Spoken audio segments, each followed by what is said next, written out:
ORDerUp pre-proposal meeting. My name is Amber Ritter. I'm the Chief Commercial Officer and Managing Deputy Commissioner of the city's Department of Aviation. And this RFP was the baby, the blood, sweat, and tears of my wonderful staff and the concessions team, along with so many other employees and teams at the Department of Aviation and our consultants and other city departments. So this has been a long time coming and a lot of work for everybody, and it's really something we're very proud of. And we're very, very excited to have everybody here, and hopefully even so many more others join in on the proposals and getting their foot in the door at O'Hare. So thank you so much for coming. So let me tell you a little bit about the run of show for today, and then we'll go ahead and start. I will be kicking it off, and I'm going to hand it over first as a first speaker to Nathaniel Wackman, who is the General Counsel of the city's Office of Inspector General. Nathaniel's going to give some pointers and his guidance on best practices for procurement to make sure that everything that we do here and that we do during this whole bidding process is done appropriately.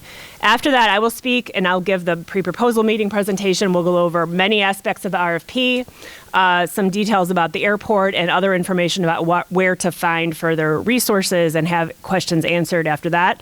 And then last, we will close with Lizzie Noonan-Pomada, who is an attorney with the Department of Justice Procurement Collusion Task Force, and she'll also be speaking.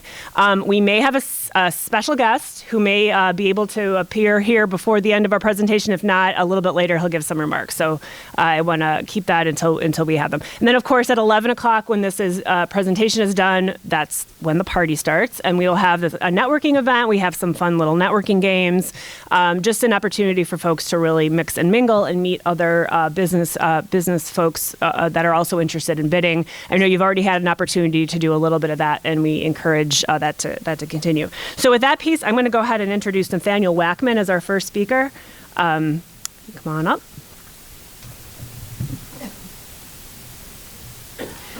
Again, Nathaniel is the General Counsel of the city's Office of Inspector General, and he's going to speak about overview for O'Hare concession pre-proposal meeting procurement best practices, right? Yes. Okay, thank you. Thank you, Amber. Good morning, everyone. My name is Nate Wackman. I'm from the Office of Inspector General for the City of Chicago. I will start with a quick apology that probably I'm not the first person you expected to hear from at this meeting for this very exciting opportunity. But I want to say that I think one thing that will make this opportunity exciting for everyone is if it's fair, if it's transparent. Oh, can you hear me? Yes, I'm talking. Okay, I have to speak a little louder into the microphone. So I guess what I was saying was, I think what will make this particularly exciting for everyone is a fair and transparent process where everybody plays by the rules, and that's sort of. Please keep talking. I'm sorry. I'm just going to start. Sorry, Amber. Yep. Start. Go ahead. Please keep talking.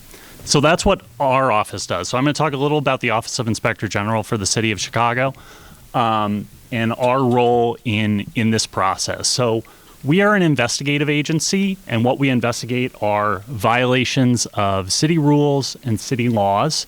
I've sort of listed some of them up here.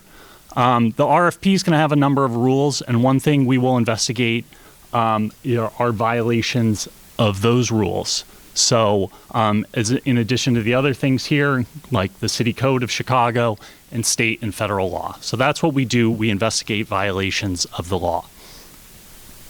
The people we investigate, basically anyone involved in the process we're going to talk about today. So city officials, city employees, city contractors and subcontractors, people who are seeking contracts from the city, and then people who are seeking certifications for through city programs. And so that includes people who are seeking to be MBE, WBE, or ADCBE certified through the city. We have investigative jurisdiction over all those people, and so we can investigate all of them and their role in the city process, or if they violated city rules or the law.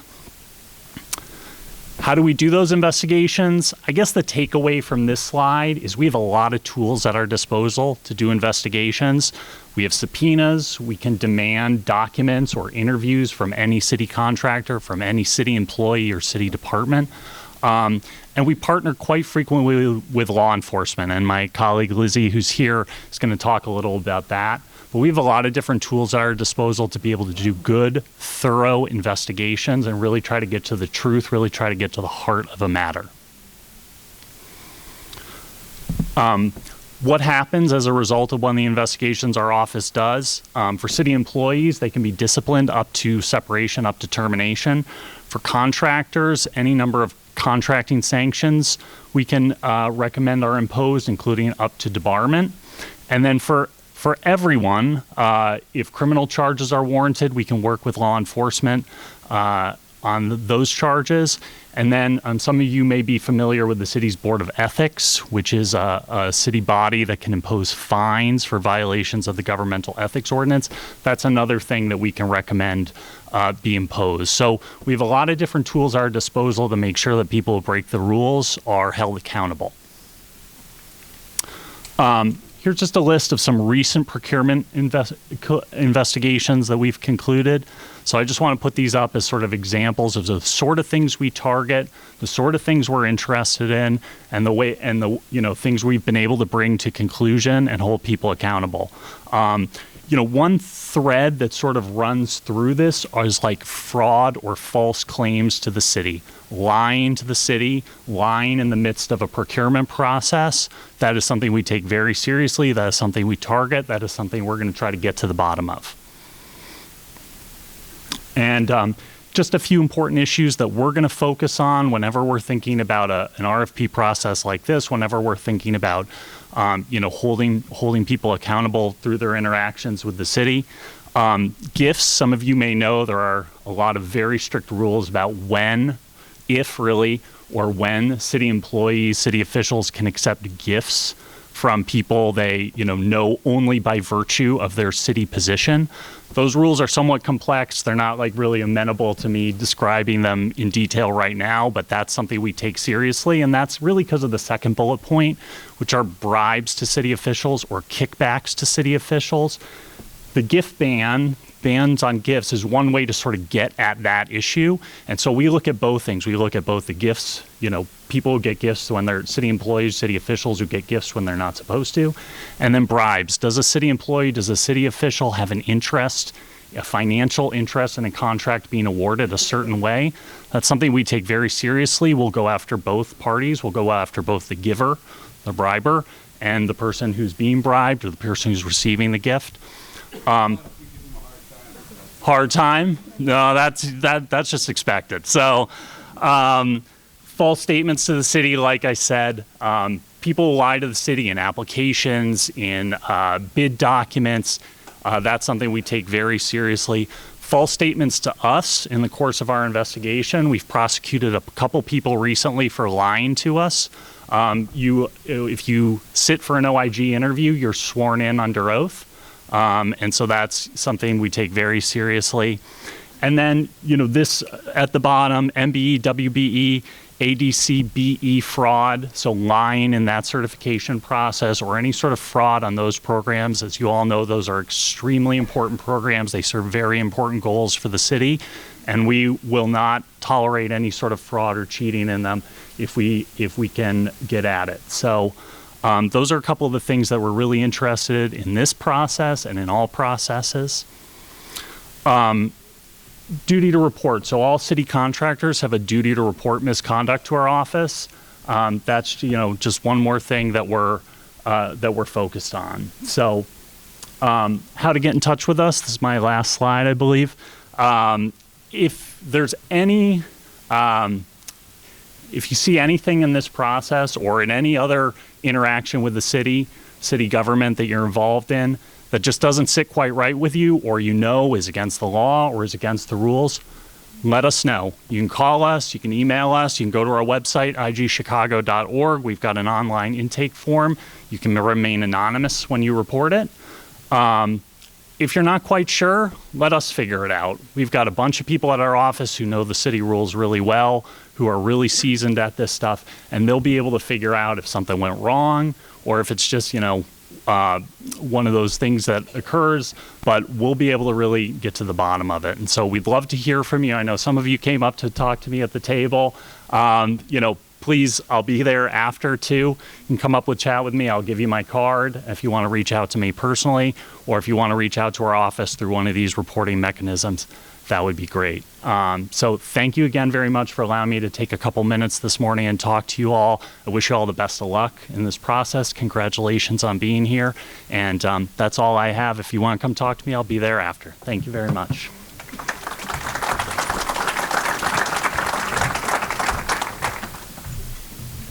Thank you very much, Nathaniel. So as Nathaniel mentioned, we do have a number of agencies at these tables and booths that we have out here for those of you who are here in person, who are here to give you resources and things that might be helpful. And let me tell you a little bit about what you can get. Excuse me. So we have the following agencies represented. We do have the City of Chicago's Department of Aviation ourselves, our own department. They have a booth out there. They've got all kinds of helpful resources, cards like these that have links to resources that could be helpful for small businesses, for how to do business at the airport, employment issues, et cetera. And they have QR codes on them. So please go ahead and visit our Department of Aviation folks. They also have job opportunity cards for if you have any colleagues or friends or children who would like to get a job at the airport. This is kind of another way to make sure you're getting the right information for that sort of thing. That's at the Department of Aviation booth.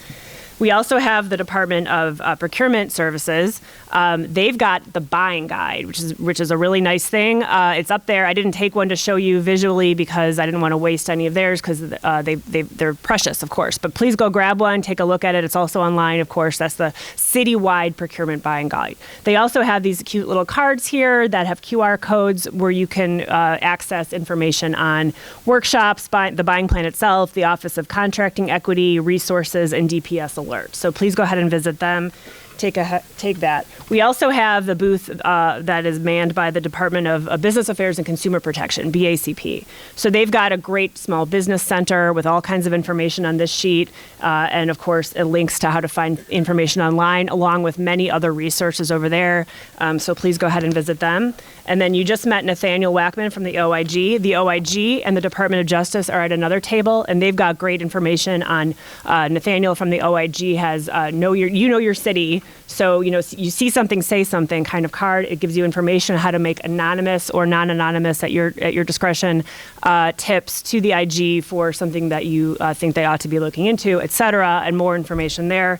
And then at the end of today's presentation for the live participants, Lizzie from the Department of Justice will be speaking, and she's also at this table now and has a great handout on price fixing, bid rigging, and market allocation schemes, what they are and what to look for. So great information on kind of making sure that you know what the parameters are, et cetera, of course. And so they're both also there, as Nathaniel mentioned, to answer any questions you might have today or to put you in touch with someone who can answer your questions in the future. So now with that, let me get to my deck here.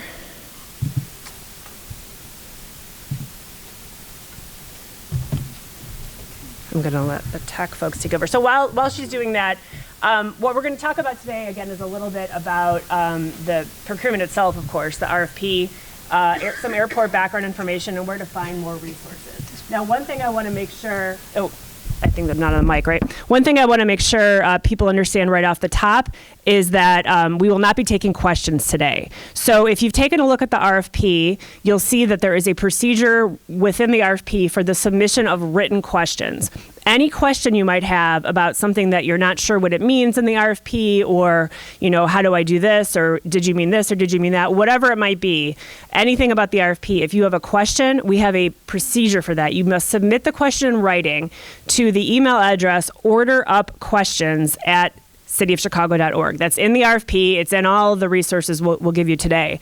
But that's where questions have to go. And the reason for that is because we want to make sure everybody has the same answers as everybody else has.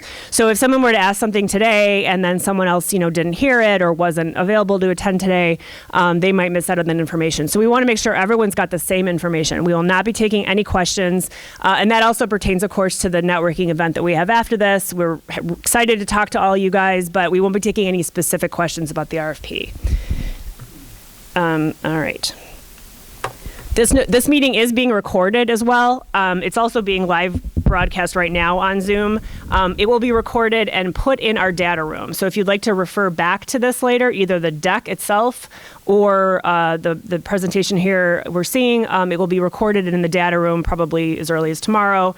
And so please feel free to go ahead and take a look at that again. If you're not sure what I mean when I say the data room, we have resources here with the QR code for this RFP. The QR code on all of the materials that we presented goes directly to a website that we call our concessions resources web page. We just created this. We dropped it along with the RFP. At that site, you can find the RFP itself, all kinds of great resources for assisting you with understanding how to do business at the airport, how to be certified as an ACDBE. We'll get to that in a minute. Small business resources, et cetera, along with all of the resources that folks at the tables have here today. But in addition to that, as I say, there's the RFP itself, and then there's what we call the data room. So the data room has all kinds of information that we've posted on it on historic concession sales for the airport, historic employment data, employment projections, and many, many, many more things. All of the utility matrices for all of the spaces that we're talking about, the footprint of all the spaces, all of that is in the data room. So this presentation will also be in the data room. As I mentioned, no questions will be addressed. This participation list of participants, all of those of you who attended today, both online and in person, will also be posted in the data room so that you can get contact information if you meet someone then you didn't quite get their email address. And I'm encouraging you again to check the data room regularly. We will be updating the data room with more information during the course of the pendency of this RFP. So do go back and check it. It is your responsibility to make sure that you are using the latest information that we have there to make your proposal. So first, I want to give you a quick airport overview about O'Hare. I know many of you are intimately familiar with their airport, and that's fantastic. Others of you might not be, and I want to make sure everyone kind of understands the overview of the airport.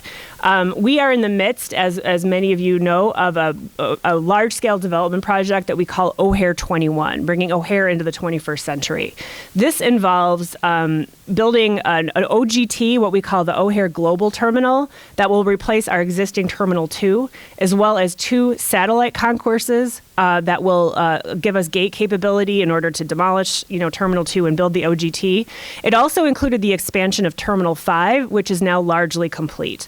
So there's also other projects that are involved with it that some of which are done, some of which are in the works that are less sexy, as we call it. But these are the projects that pertain to the development of the terminals. So as you can see on these slides, what we have remaining, the things that are in sort of a lighter gray are the upcoming new developments. The things that are delineated in the darker gray are the existing facilities that aren't going to be affected structurally by the new developments. So you can see what that leaves us is the left of your screen, that's Terminal 1. We'll talk a little bit more about that, Concourse B and Concourse C. And on the right of your screen, below where where the concourses make the Y, that's Terminal 3. So that's the G, H, K terminals as well, or concourses, as well as the L concourse, which is not the subject of this RFP, and we'll talk about that in a moment as well. So that is what we're left with. In other words, I'm mentioning this development that's upcoming in the future just to kind of make sure folks understand that the airport is in a lot of flux and will be developing. But the RFP that we're here to talk about today pertains only to the existing spaces in Terminals 1 and 3. Aside from a small development area that we'll discuss in the main Terminal 3 space, this all pertains not to the OGT, not to the satellites, but instead to the remaining Terminals 1 and 3 spaces. So I want to talk a little bit about Terminals 1 and 3 and how they're important to O'Hare. Excuse me, I'm being told to pause. Okay, I'm going to pause for a moment in order for the tech team to try to get the screen corrected. It's showing correctly on my laptop, but not on the screen, and I think it's important so people can see these images. Thank you.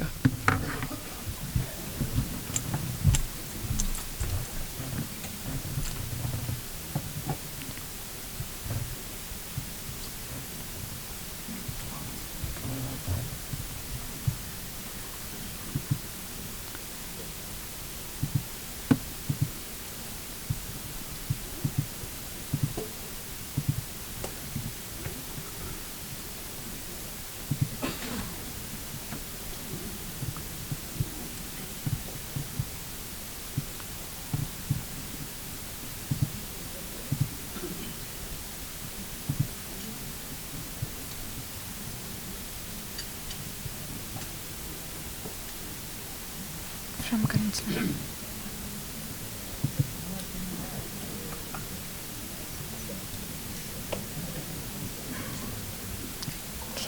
get this?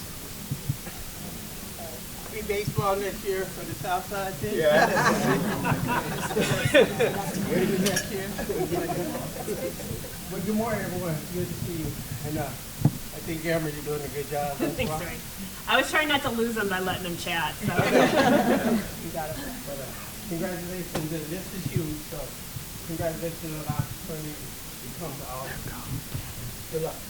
Yeah, thank you, Dwayne. So this is Dwayne Hayden, our first managing deputy at the Department of Aviation. Yes. Okay. Let's see if this is going to work on the remote, and I'm going to assume yes. Excellent. Okay, back on. Thank you so much for your patience. Appreciate that, folks. All right. So I want to give a little overview of Terminals 1 and 3, which are the terminals, of course, that are at issue with this RFP. Terminal 1 consists of 2 concourses, which are called B and C, with 52 total gates. Terminal 3 consists of 4 concourses, which is G, H, K, and L, with 80 total gates. But please note that the L concourse and the L stinger are not a part of this RFP. O'Hare is a hub for 2 airlines, 2 major airlines, United and American. Terminals 1 and 3 are their main bases, respectively. In Terminal 1, it is a hub for United Airlines. They also, of course, have gates in Terminal 2, but again, we are only dealing with Terminals 1 and 3 for this RFP. United, along with its regional affiliates, is the primary carrier in Terminal 1, and it includes United's international departures and the international departures of some of their affiliates, including Lufthansa and ANA. Terminal 3 is the primary location for American Airlines. All American, American Eagle, and American Connection departures, including all of those international departures, depart from Terminal 3. And those international departures of the affiliates include British Airways, Aer Lingus. Both of those 2 airlines are now flying entirely out of Terminal 3. And Aer Lingus is also flying into Terminal 3 because they are pre-cleared through customs. Japan Airlines, Iberia Airlines, and it also houses Spirit Airlines right now, and several charter airlines. Those are the airlines that currently depart from Terminal 3. So passenger traffic in general, these numbers are for the entirety of O'Hare. I want to mention one thing when we're talking about passenger traffic and concession sales. We have very granular information in the data room, breaking it down by terminal, by month, all the numbers you could really possibly want, frankly, both for emplanements, what we call emplanements, which is passenger traffic, as well as sales figures for each location that we currently have in the spaces that we're talking about. So this is just an overview. But again, you're going to get more information in the data room. So in 2023, we finished the year with 36.5 million emplanements, which is up 7.3% over 2022. But the thing is, the first 6 months of this year through June of 2024, our emplanements are up 8.4% versus that same time period for 2023. So we're really in recovery. We are a mixed airport as far as origin and destination and connecting. Some airports have more connecting passengers. Some airports have more what they call origin and destination passengers. We have a pretty even split of both. And domestic passengers account for about 82% of our passenger load, and international passengers account for 18%. These are the forecasts. We do forecasting work, of course, and like any forecast, this is subject to change and subject to, other factors impeding. But these are the forecasts that we have put together for the next 5 years for O'Hare emplanements. And you can see, and again, this is airport-wide. This is not simply pertaining to Terminals 1 and 3, but you can see our domestic enplaned passengers, international enplaned passengers, and total enplaned passengers broken down by year. And again, this information is also in the data room. And maybe updated, we actually have a more recent set of figures than the figures that were posted in the data room that we just obtained. And so we will be updating those numbers that were in the data room with the more current figures, although they're not significantly different. Concession sales by terminal. Now, again, all of this information is in the data room, very granular. You can look at it shop by shop and see how they've done. But overall for O'Hare, not for the entire airport, but just for Terminals 1 and 3, our concession sales totaled $346 million in 2023, which was up 6.7% over 2022. And again, with that first 6 months of the year, 24 versus 23, we're up about 8.4%, 24 versus 23. 2023. So we continue to grow, and frankly, our concession sales are growing at an amount that's outpacing our passenger numbers. We are, of course, recovering with our passenger numbers as well, but the concession sales continue to improve at an even higher rate. So, that's due to the hard work of our existing concessions and our great concessions program here at O'Hare. And then, although our 2023 concession sales trailed 2019 pre-pandemic numbers by 11.5% overall, through June of 2024, sales are only down 3.8%. So again, that first 6 months of this year, what we have numbers for so far have been great recovery months, both for enplanements and for concession sales, and we are currently down only 3.8% over 2019 pre-pandemic numbers. We've done a survey recently, and the information in the survey is in the data room. So I encourage you to take a closer look. There's a lot more information than this, but just some highlights. Demographics broken down by gender, by age group. The biggest age group that we're seeing coming through our airports these days are millennials at 33%, followed by Generation X, my people, at 28%. So you can kind of understand a little bit about the market. We are at 49% of our travelers in 2023 were traveling for leisure or pleasure. Business only accounted for only 27% in 2023, and then you can see other reasons below that. And then we also have it broken down by household income. You can see a spread there. In the survey, we have a lot more information, including people's preferences. Would you rather have chicken or pizza? I mean, all of that is in there, and so you can kind of get a really good sense of what our passengers are looking for in a concessions program. So I encourage everyone to take a close look at that. So now I want to talk about the RFP itself. And as I mentioned, of course, we won't be taking questions today. And so you can submit them in writing, and we will have them answered for you in the data room. Here's a little bit about the timeline. As you all know, at this point, the RFP was issued on September 5th. We are currently in the pre-proposal meeting, which is today, September 30th. Now, we're having tours. We'll talk a little bit more about that at the end of this presentation. Tomorrow and Wednesday and Thursday of this week. It's the same tour every day. We'll talk more about that. But those dates, the registration deadline was September 26th. I don't know if we have any additional space. If anyone hasn't registered and would like to, I can talk about that at the end. We may be full. I know the first day was completely full. The written questions deadline, this is very important. If you do have questions about anything we talked about today, about anything you read in the RFP, or anything about the RFP, you must submit them in writing, and it's all spelled out in Section 3E of the RFP by November 8th. November 8th is our questions deadline. We will then review those questions and post answers to the appropriate response to questions that are appropriately responded to in the data room.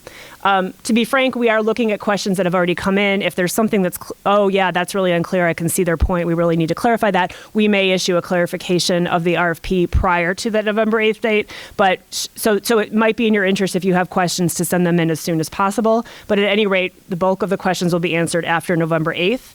And then our response due date is January 15th. I'm going to talk a little bit later on about the responses, what they need to look like, how, when we say they're due January 15th, of course, we mean they are due January 15th. We'll get into that. I want to talk really briefly, I'm not going to go through all of these, but about our program goals. Overall, with this new concessions program, we want to modernize our facilities. We want to increase our opportunities for small businesses, which we'll talk about here. We want to have the kind of airport that Chicagoans can be proud of. I'm very proud of O'Hare now. I know we all are, but it can be better. It can be more modern. The commercial spaces can be improved, streamlined, modernized, et cetera, and that's what we're looking for. We want to make sure we have ample opportunities for ACDBEs, and we, of course, also want to maximize revenue for the airport, which is the part of the point of the concessions program. So all of these things can work together, and we can all come into sort of the next generation of our business at O'Hare and modernize our facilities.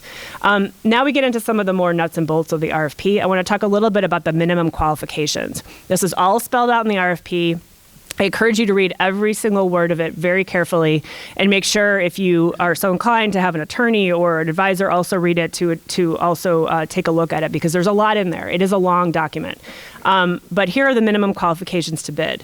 A respondent, which is the entity bidding, must have at least 3 years of continuous experience within the last 5 years in the successful ownership, management, and/or operation of a business similar to that which is proposed, except if you're responding to the Group A packages, packages, and we'll get into those packages in a minute, you must have at least 5 years of such experience within the last 10 years. So you can't, experience is necessary. It's not just good, it's actually required if you meet those qualifications. You must also provide 3 references, either from a business that you have in an airport, or if you don't have airport business, that's obviously fine. It would have to be from a landlord or other business contacts. So in other words, you have to have the experience and you have to have references from the relevant experience. If you are a newly formed entity, you must demonstrate that owners of the respondent entity who in the aggregate own 51% or more of the entity each satisfy the experience requirements set forth above.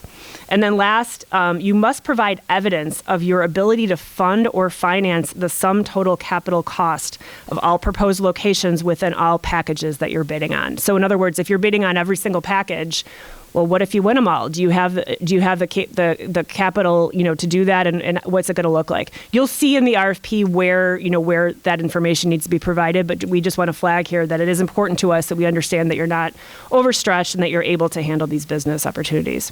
All right, I'm going to talk a little bit about the packages. Really quickly, I want to talk about, if you've taken a look at the RFP, you've seen that we have what we call LODs and also, maps of each terminal and where the locations are located. And it's all broken down and color-coded by which package they're in. It's quite a lot of information in there. I just want to mention a few things about how to read that. If you look very carefully where the red circles are, you can see, there's codes for each space. So for example, the one that's circled on the bottom left, it starts with T1B.U.84.F. What is that? That is the actual code that that the airport assigns that particular location in the airport. That code's important to you because when you're looking at the packages and the different spaces you're bidding on, that's how we, refer to the space. So you don't have to worry about what all those numbers mean, just that that's the name of the space that you're looking at. It'll then say in these maps approximately how many square feet the space is, 219 square feet. One thing about square feet is that there are times when our square foot calculation includes what we call a spill-out zone, which is an area in front of the concession that might be used for queuing. And times when there isn't a spill-out zone, it's not included. So if you have questions about square footage, and if it's not clear to you when you read the RFP, do submit those in writing to us. The next line is in this particular thing that's circled, what we circled here is something that's actually not in the program. There are a few spaces within both terminals 1 and 3 that we're holding back, not putting in this program. Largely it's because of development that's going to be impacting those spaces in the near term. So this one we circled to show you this is a space that's not in the program. And the way you know that is a couple of ways. First of all, the very bottom line that's highlighted in yellow, where it says package, it says NIP. That means not in program. So if you look above that where it says package, the first one on the top left of the screen, it says FB13. That means this particular location is located in the food and beverage package number 13. But this one down here, you can see that's how we designate it's not in the program. I think it's also shaded gray in the map and not one of the pretty colors. So overall, that's how you read these maps. I think it'll become pretty intuitive if you take a look at it, but we wanted to flag that. Again, just to reiterate, there are, in addition to a few spaces that we're holding back in terminals 1 and 3 because they sort of touch on some current or upcoming development. We're also, as I mentioned, not including in this RFP Concourse L or the L Stinger. And again, that's because of an upcoming development that American Airlines will be taking on that area. Okay, so the nuts and bolts of the RFP are that it's offered in packages, and those packages are set into groups. So what do we mean by packages? Of course, what we mean is that we've taken shops, stores, locations, as we call them in the RFP, and grouped them together in such a way that we feel are a good mix, a good business mix for the tenant that has those spaces. So in other words, if there's a space that might be in a higher traffic area, maybe we've paired it along with a space that's in maybe a lower traffic area just to kind of give a balanced portfolio to folks. So what we're mindful of all kinds of things when we put things together as packages, but what we did when we made the packages is then we split them into 3 groups. We have Group A packages, Group B packages, and Group C packages. There are 21 total packages. The Group A packages are the biggest packages. So those are going to have the most locations. Frankly, they're going to need the most amount of capital up front to be put in to build the spaces out. But then in exchange for that tenant would get, a significant number of locations. It's generally 8 to 10 or so locations. In some cases, I think up to 15. in each of those A packages. So no entity, this is important, this is a limitation on award piece, will be awarded more than 2 of the Group A food and beverage packages or more than 2 of the Group A retail packages. So nobody can win all of the packages. You can't win more than half is essentially how that shakes out. Group B packages are our medium-sized packages. Those might be appropriate for, larger entities to bid on or smaller entities. They tend to have about 5, 6, 7 stores located within them, and we have no limitations on those packages as far as how many can be awarded to an entity. So we encourage everyone to take a look at those as well. And then finally, our Group C packages. And we'll talk a little bit more about the small business element in a moment, but our Group C packages are what we have earmarked for small businesses. Only small businesses can bid on these packages. It represents about 10% of the entire footprint of this RFP solely for small businesses. Again, we'll talk more about that in a moment. But there is a limitation on ownership, so we don't have one small business running the entire program. No entity shall be awarded more than 2 of the food and beverage or more than 2 of the retail packages. And just to be clear, that same entity can do both retail. In this scenario, you could have 4 packages. If you're one company, you could have won 2 food and beverage and 2 retail packages. You can win some of each. You just can't win more than 2 of each. And then just to be clear, and again, if you have questions about this, do submit them in writing, but the limitation for the Group A packages apply to the majority owning entity. In other words, the entity with the largest percentage of ownership in the respondent entity of any joint venture, and do not apply to any entity with minority ownership or any subtenant within a minority ownership interest. So in other words, a minority joint venture partner could end up winning part of every one of these Group A packages. It's just the majority of that joint venture that is limited to the two of each type of package for the Group A packages. So just to make that clear. That doesn't apply to the Group C packages because only small businesses can bid on those. All right, here's just a breakdown. It's all in the RFP, of course. There are 13 food and beverage packages. You can see how they're arranged by Groups A, B, and C. And inside each package, it talks a lot more about what each of these things mean as far as mix, walkaway, et cetera. All that information is in there. But you can see how it's broken down also by locations and square feet. So the food and beverage packages, there are a total of 62 locations, although I'll say that's a little misleading because some of these are food halls. And so we've counted that as the whole food hall is one location, but really in the end, as we've set forth in the RFP, it would be broken into smaller, subset restaurants. So it's 62 to 75 or so, depending on how you count locations. But the square footage for all of these food and beverage offerings is about 116,000 square feet. And then on the retail side, we have 7 strict retail packages, again, broken into A, B, and C. There's about 34 locations and about 26.6 thousand square feet. And then there's one duty-free package as well, which is a Group B package, meaning anybody can bid on it. There are 3 locations within that package, and that's another 5.5 thousand square feet. So altogether, 21 packages, about 99 locations or 112, depending on how you count, and about 148,000 square feet of commercial space. So that makes this one of the largest RFPs ever put out at one time by any airport. So we're very excited that you all are interested in participating. I'm not going to go into, looking at each package. We don't have that kind of time, and that's best, frankly, something to delve into on your own.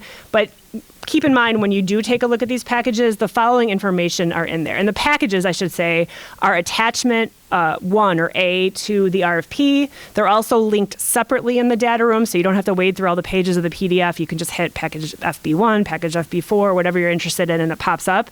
Here's the kind of information you're going to find in each of those sets of documents. Obviously, the space ID number, which is that mumbo jumbo number I mentioned earlier, it'll show you which locations we're talking about by those names, and the LOD of each location. LOD stands for lease outline design drawing. I don't know, whatever. Lease outline drawing. Whatever. LOD. The lease outline drawing.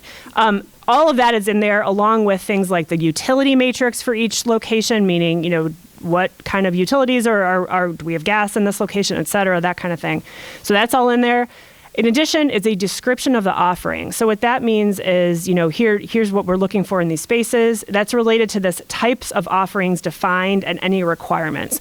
So you'll see throughout these RFP packages, we have terms that we've defined: quick serve, bar, coffee, full bar with small plates. I mean, there's different classifications. They're all defined in there, and they're used consistently throughout. So, take a look at what those definitions are when we say, for example, full service bar with small plates. That's a very specific thing that we're looking for. It is spelled out in those RFP packages what we mean by that. Permitted concepts and uses. Sometimes it'll say, for example, for on the retail side, specialty retail electronics, and that's defined, and that specifies that we need this particular concession to be bid by, as meeting the terms of an electronics store. That's defined in there. Other times it'll say something like specialty retail open, and that's also defined in there. It's all spelled out. But what that means is we want to see what you'd like to propose. So it could be electronics, it could be, gifts, it could be purses, whatever. So you can see that in there, but the point is that there are some times when we spell things out very specifically what we're looking for in a space, other times when we give proposers more freedom to show us what they'd like to put there. And then in some cases there are special conditions that apply to some of these packages. Those were all listed in those packages as well. I want to talk very quickly, and moving on here, about the terms of the deal. So this is all spelled out also in these packages, but just in a really brief way, I want to show you kind of how to find this information. So the term, meaning the time period of the lease. For each of these packages, the winning proposer, of course, will be entering into a lease. And each lease's term length for each of these packages will begin on the effective date of the agreement, which is the date the agreement is signed, but will end on the relevant anniversary of the date of beneficial occupancy of the final location. So when we say the relevant anniversary, what we mean is some leases are 10 years, there are a few leases that are 15 years. So that number is your relevant anniversary. So it would expire on, if let's say it's a 10-year lease, on the 10th anniversary of the date of beneficial occupancy of the final location. So if it's a package that has, let's say, 5 locations in it, we'll talk a little bit more about phasing in a minute, but we're not going to be building them all at the same time. We're going to be phasing all of these in order to continue to allow us to operate, an airport with operating concessions at all times. So your 10-year term starts at the last of those, in this case, 5 restaurants, for example. The last one to open, that's when your 10 years starts to tick. Base rent, rent. There's three types of rent that are assessed. There's base rent, there's license fee, and then there's additional rent. So the base rent is a square footage number, and that begins at $55 a square foot. It goes up a certain amount every year in a linear fashion. That's all spelled out in the lease and the RFP. The license fee is what we often call, percentage fee. So that is a percentage of your gross sales that you have to bid. We'll get to that in a minute. But it's either the MAG or that percentage fee. So I know many of you certainly have a lot of experience with concessions and you understand how this works. But let me just say this. The MAG is the minimum annual guarantee. There will be no MAG in the first and the second lease year of the term. The MAG will be established beginning in the third lease year of the term at an amount equal to 85% of essentially what you paid as a percentage rent fee in the second lease term. If you have questions about this, of course, please do submit them in writing and we can explain that further. And it's also very well spelled out in the agreement. So the percentage fee, as I mentioned, is a biddable rate. So what that means is as you look at each RFP package, you'll see that we have a range. This little chart on the right side of the screen is actually, I think, cut and pasted directly from the way it looks in the RFP. So it'll say for each package, term 10, some say 10, some say 15 years, so that it'll be spelled out. Base rent, again, $55 per square foot, and it increases 3% annually. Then the percentage fee, it'll say you need to bid to us within the range of 12 to 15% of your gross sales. You bid. You decide which of those rates to bid, and then, that will, if you're the winning proposer, that will be the percentage rent. There's also a particular rate for the incubator program, which we'll get to in a moment. That's 8% to the city and 2% to the respondent. So if you're an entity who's going to be running the incubator program, which, as I say, we'll get to, you are able to collect a 2% rent from the incubator company. And then for the ACDBE participation, our minimum goal for this whole RFP is 32%. That applies to groups A and B. Group C, which is the small business packages, we do not have an ACDBE goal for that. And so that it doesn't apply to that piece. Okay, the incubator program. I want to talk a little bit about this so folks understand it. So in the two largest packages, food and beverage package 1 and retail package 1, we have a requirement in there. It appears on the very last page of the description of the package. There's also a little bit about it in the RFP itself for running an incubator program. So what this means, of course, is that, we want those two winners of those two largest packages to develop, build out, mentor, and manage small businesses to run an incubator store in these white box areas that we've set aside. It's all spelled out in the package. So the tenant, the winner of package FB1 and retail 1, would need to run this, would need to build out the white box space, would need to recruit those companies, and very importantly, will need to mentor them, teach them how to do business at an airport, understand how badging works, understand how, goods and waste away works, et cetera. That mentoring is crucial to make sure that our new small businesses can get involved with airport business. What I want to say about this really briefly is that this is an addition. This isn't the small business component, what I talked about Group C. This is something even different. This is something that within the big packages for just a few kiosks for incubators. So it's all spelled out, but make sure if you are bidding on FB1 or Retail 1 that you do submit an incubator program proposal. You'll see it in the RFP, but that is part of the submission that you need to submit to us. Okay, some specific proposal requirements as I wrap up here. Most importantly, everything's equally important probably, but read the RFP carefully and follow all RFP requirements and addendums. You as a respondent are solely responsible for making sure you understand the components of the RFP and that you submit all of the paperwork, all of the materials in the order that we've spelled out. Or as it spells out very specifically in the RFP, your proposal may be rejected as a result if they're not spelled out, if it doesn't meet all of our requirements that we spell out. So take a look at it. Make sure you're taking a look at it early. If you have any questions, as I said, the question deadline is November 8th. So make sure you're getting them to us before then. That's your opportunity to ask questions if you do have any. Let me tell you a little bit about when the proposals are due, how they need to be submitted. They must be submitted in person to the Small Business Resource Center of the Department of Aviation. Where that is up the road here. If any of you have been to our airport administration building, it's at the O'Hare campus, not in the terminals. It's at 10510 West Zemke Road. It's all spelled out in the RFP. Within that building, we have a Small Business Resource Center on the first floor. All proposals must be submitted in person. We will have someone there to receive them or a locked box with a stamp that you can put it into. You'll need to provide a hard copy along with three USB flash drives with electronic copies, and that's all spelled out in the RFP as well. So here's the important part of this is that on the due date, again, it must be submitted in person. It cannot be submitted in person by UPS or FedEx. So you can get a courier, you can hire someone if you're out of town to bring it to us, but it must be hand delivered and not by postal service into the Small Business Resource Center. The Small Business Resource Center has the hours of 8:30 a.m. to 4:30 p.m. Monday through Friday, and of course it's closed on city holidays. So the date that we have is a due date, January 15th. I know a lot of people are going to be submitting it then or maybe the day before. So remember that it closes at 4:30. If you are there at 4:31, you will not be able to submit your proposal. So plan accordingly. Must be in person, must be received prior to 4:30 p.m. on that date. And of course, if you show up at 8 p.m. on a different day to give it to us, even if it's earlier than that, that room is not going to be open. The building will not be open. So do make sure that you are delivering it between the hours of 8:30 a.m. and 4:30 p.m. Monday through Friday.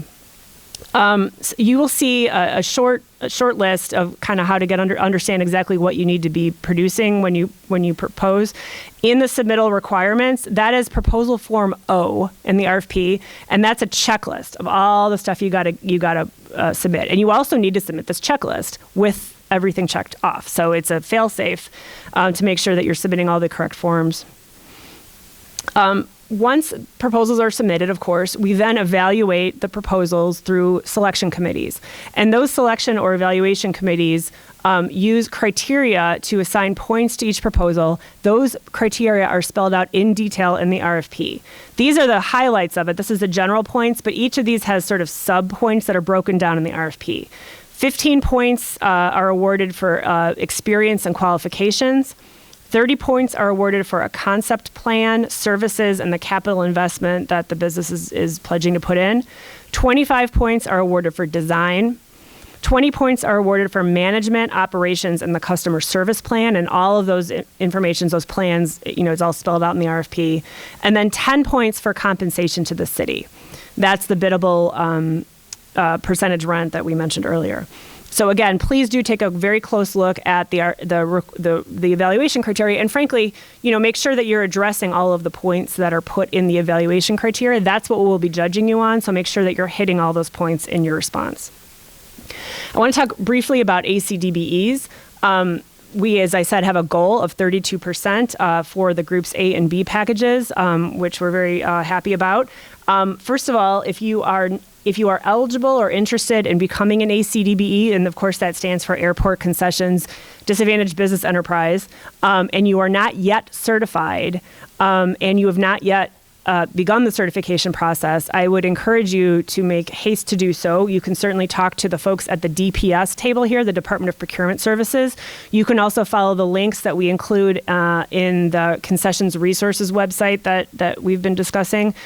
You must be certified at the time of proposal in order to count for the ACDBE program. So it's not too late necessarily. You can still apply, but January 15th is currently our proposal deadline. So you need to make sure that you're certified prior to the proposal deadline. An ACDBE, if you have any questions about what that means, you can submit them to us, or you can ask at the DPS table. They are one of the certification entities that can do that certification, so they can certainly answer your questions on this. In ACDBE section of the proposal is pass-fail. In other words, you either show that you've met the goal by having 32% ACDBEs, or you show good faith efforts to do so, or you don't. So that is a requirement. In other words, if you don't meet the goal, you need to show the good faith efforts that you used to meet the goal, but were unable to, and then we would evaluate that therefore. So I want to talk a little bit too about these Group C packages that, as I said, are specifically meant for small businesses. So what do we mean by that? In order to be a small business for the purposes of winning these Group C packages, you must be defined as a small business under the requirements of the U.S. Small Business Administration, and those are spelled out at 49 CFR Section 23.33. Generally speaking, it means that if you have, as a business, gross receipts averaged over the firm's previous 5 fiscal years do not exceed $56.42 million per year. So that's the average over the last 5 years. There are some exceptions to that for certain types of businesses. So if you think that might apply to you, take a look. There are also some guidance about joint ventures and how to calculate those numbers for joint ventures. So do take a look at those federal regulations if you're not sure. If you are applying or proposing for a Group C package, you will see that there is a form. It's Form M, as in Mike, that's in the RFP that you must fill out. It's an affidavit. One thing that's important to note that is if you are certified as an ACDBE, you are automatically considered a small business because those are the same criteria. So being certified as an ACDBE is prima facie evidence that you are eligible. If you're not certified as an ACDBE, then you need to give us a verified statement of earnings for the past relevant years. And then, of course, that's subject to further verification by CDA if you're the selected entity. And just to be clear, because this question, I think people have asked this, is joint ventures between a small business and a non-small business cannot bid on a Group C package. You could have several small businesses that are a joint venture together. If they, as a JV, still meet the definition as a JV of a small business, then that's an okay entity to bid. But in other words, the entity that bids, the formation of whoever's going to be partnered together needs to meet the qualifications of a small business as in and of itself. So in other words, a small business cannot partner or a JV with a large business for these Group C packages. You can certainly do that for the Group A and B packages. Also, just want to take a close look at other regulations and compliance issues with federal, state, and civil requirements that are listed in the RFP to make sure that you address them in your proposal. They include but are not limited to minimum wage requirements. There is a minimum wage for the airport concessions workers that is $1, I believe it's $1 an hour higher than the city's minimum wage, so take a look at that. There are requirements for a labor peace agreement, city and project area resident construction workers, sexual harassment policy, multi-project labor agreement, and other FAA reporting requirements. So do take a close look at those requirements. I want to talk really quickly, and I think this is, almost to the end. Oops, no, I'm going forward. I want to talk quickly about phasing, because I know this is a question that I'm sure many folks have, and it is spelled out in the RFP, and I'll tell you what we know about it at this point. So again, because this RFP encompasses the entirety of Terminals 1 and 3 for the most part, logic, I think, will tell you we're not going to shut them all down at one time and build them all up again and open them all up at one time again. We do need to continue operating Terminals 1 and 3, and we need to make sure we have a robust concessions program for our passengers and for ourselves during the course of all this construction. So what we're doing is phasing these new concessions into phases. We don't quite know what those phases are going to look like yet, because what we would like to do first is find out who wins these packages. There might be some synergy. If the same entity wins several packages, there might be synergy in phasing it along those lines, et cetera. There's so many variables. And so we do need to wait until we find out who the selected bidders are in order to really finalize that phasing plan. But what we can say for the purposes of your business planning is that we expect the turnover of the first phase of these spaces to be in 2026 and into 2027. And then, excuse me, those later phases will go through 2027 and probably into 2028. This is spelled out, this timeline, in the RFP. I think it's on one of the first pages, so take a look at that. We, of course, reserve the right to modify the phasing plan, including requiring temporary concessions facilities at any time and in any fashion throughout the concession redevelopment period. So what this means is if you're a winning entity and you have a concession that's supposed to be open in 2028, and it's one of the last ones, we may require that you put out a temporary kiosk earlier in order to meet passenger needs, which is also, of course, an opportunity for you to make revenue earlier. And also, please note that the existing concessions, the folks that are in there now, may remain open and continue operating until we deliver that space to the new tenant. So in other words, a lot of, again, until through 2028, a lot of our existing concessions will be continuing to operate. That is the wrap up of this RFP piece. I want to kind of reiterate a few things. Questions, as I've said ad nauseum, I'm sure you're sick of hearing it, but they must be submitted in writing via email to ORDerUp@cityofchicago.org. That email address is posted in the RFP. It's in the data room. You'll see it everywhere, but that's the email address to submit questions. I mentioned the data room. Please do check it out. That you can find at flychicago.com ORDerUp, or through the concessions resources website that you follow through all of the QR codes and the links that we send out. Again, the data room's got all kinds of information, employments, sales. It's really interesting, utility information, et cetera. So I do recommend that you take a look early and often.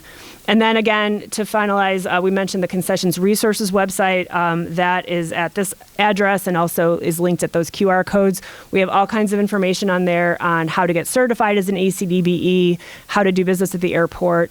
We had symposia last year and the year before. We had one in November of 2023 that I know many of you were at, and one in February of 2024 that pertain to, again, how to do business at the airport, how to get financing if you're a small business. The materials from those symposia have all been recorded on video, and they're all posted in this concessions resources website, all of the substantive sessions, along with the decks. Excuse me. So if you weren't able to attend, you can still log on and take a look at those presentations and decks, just like this one will be recorded. Even if you were there, you might benefit by going back and taking a look at that again. So that's all online. There's lots of resources, and I would definitely recommend that folks do that. Okay, to wrap up, my last piece is I want to talk a little bit about the tours that we are offering tomorrow, Wednesday, and Thursday of this week. So hopefully you've all had a chance to sign up for a tour if you're interested. It is closed. Registration is closed. I can find out from my staff if there are opportunities for any additional spaces, but I'm not sure that there are. Maybe someone can tell me. I think it's closed. At any rate, there are 3 days for tours. It's the same tour each of these days. So you don't need to sign up for more than one. We just want to make sure it fits with people's availability. There is in each of these days, the Terminal 1 tour is in the morning, starting at 10 o'clock, and the Terminal 3 tour is in the afternoon, starting at 2 o'clock. For each of these tours, if you've registered, please do arrive 15 minutes before the tour at the Chicago meeting room in this hotel, which I believe is upstairs, right? No, I'm sorry. It's right next to where we are now, just that way. So it's just right here in the basement level of the Hilton. That's where you'll be meeting 15 minutes before the tour. Don't be late or we will be leaving without you. And of course, naturally, as you can probably imagine, you will be entering the secured area of the airport. So you must have a government-issued ID with you in order to get through security. And of course, you'll be going through security, so don't bring anything with you wouldn't want to fly it with because you'll be going through TSA. We reserve the right to limit the number of attendees on each tour because we have to escort those folks. And if there's not enough escorts for whatever reason, we might need to limit it. And of course, if the TSA tells you can't get in, that is the final decision, and we respect their decision. So that is the tour information. If you have any questions about that, you can ask one of the folks in the blue ORDerUp shirts.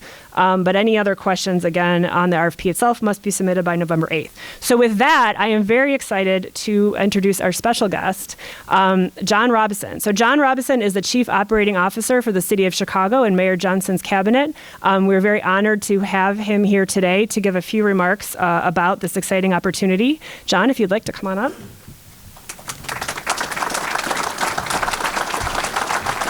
Thank you. Good morning. I don't know about you, but I'm hot. It is hot in here, so I'm not going to take up a whole lot of time, but first of all, I want to thank all of you for being here this morning. In absence of Commissioner Rhee, who is not only a longtime colleague, but a friend, I am so excited about the work that she and her team are doing here at the airport. As was mentioned, my name is John Robertson. I'm the Chief Operating Officer for the City of Chicago. Wow, right? So what does that mean? It means that I have the responsibility of running the day-to-day operations of a $16.7 billion operation, 37 departments, 6 sister agencies, and making sure that we provide effective and efficient city services to 2.7 million residents and millions of visitors each and every single day. So I want to, on behalf of Mayor Johnson, welcome you. Actually, Mayor Johnson was going to be here today because he felt it was important for him to articulate to you the importance of this very important package and this very important work that we are doing. And so being a former aviation commissioner, he said, since I can't make it, you go out there and talk to them. Maybe they'll listen to you. Since taking office, Mayor Johnson has continuously pressed the importance of creating new opportunities for small business owners across Chicago. More than 74 million people passed through O'Hare last year, and with all those eyeballs, it's the perfect location to grow your brand and your business. As the CDA explained, there are more than 100 different concession locations that are open for bid, making this one of the largest single opportunities in the history of American airports. Together, these concessions locations can generate $250 million in sales per year. When the city creates opportunities for entrepreneurs and vendors like yourself, you can create opportunities for others through employment, ownership, and additional contracting opportunities. That's why we truly believe that investments in our airports are investments in our neighborhoods. Under Mayor Johnson's leadership, O'Hare will be an extraordinary engine to build generational wealth, foster local economic growth, create opportunities for underrepresented communities. That's why this RFP has been bundled into 21 packages for bid for firms of all sizes, with many of those opportunities tailor-made for a small business owner to compete against some of the airport industry's biggest companies. We're even reserving 10% of all the available concession space for small businesses, so they too can share in the wealth and the opportunity created by our region's biggest economic engine. And that's on top of the 32% ACDBE target that we have for this RFP. As Mayor Johnson continues to plan for the future of air travel, we know it's vital for our local businesses and residents to be a part of this journey, and we are so excited you are here to take the next step alongside with us. I got through that. So those are the prepared remarks. So let me tell you the real reason why Mayor Johnson asked me to come out here. Ladies and gentlemen, this RFP, this opportunity, is an extraordinarily transformative opportunity.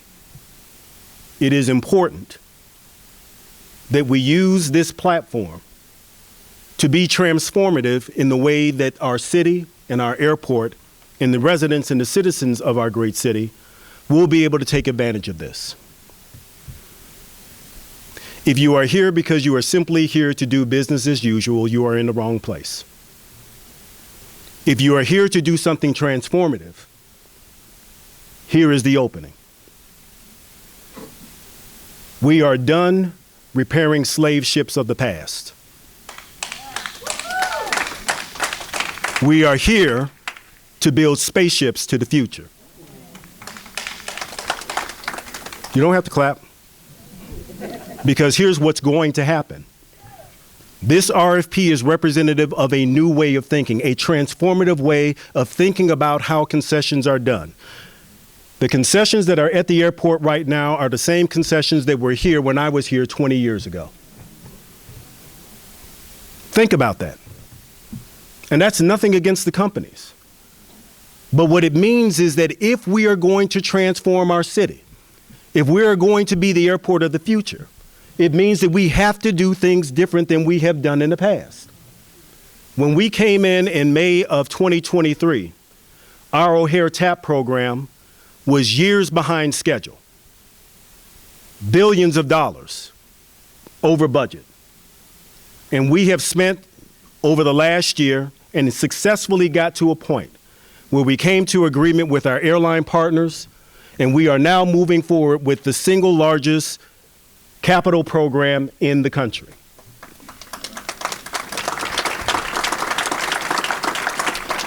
I don't care what LaGuardia says.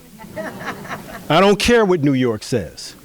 Chicago is the best place in the world, and it is going to be transformative in not just being able to provide and connect people to resources and opportunities all over the globe, but we are going to have the best amenities. We are going to have the best restaurants. We are going to have the best food and beverage. We are going to have the best retail. We are going to have the best employees working there. And we are going to have the very best airport that the world has ever seen.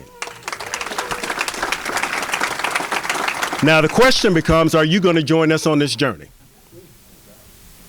The question is, are you ready? The question is, are you ready to do something transformative, or are you simply willing to do business as usual? This is the opportunity. I listened to, as you all know, we held this little small party called the DNC few weeks ago. And Bill Clinton said something that was very extraordinary. And it really encapsulates what government really should be about and really what this opportunity is about. He said that what citizens are looking for from their government is, here are our problems, solve them. Here are the opportunities, seize them. Here are our fears, ease them. Here are our dreams. Help us to achieve them. With this RFP, we are going to solve problems. With this opportunity, we are going to seize. We're going to ease the fears that people have of feeling as if they're going to be locked out of this extraordinary opportunity, and we're going to take each and every single one of your dreams, and we are going to make them come true. So join us. Walk in lockstep with us. Roll up your sleeves, because this is going to be a lot of fun.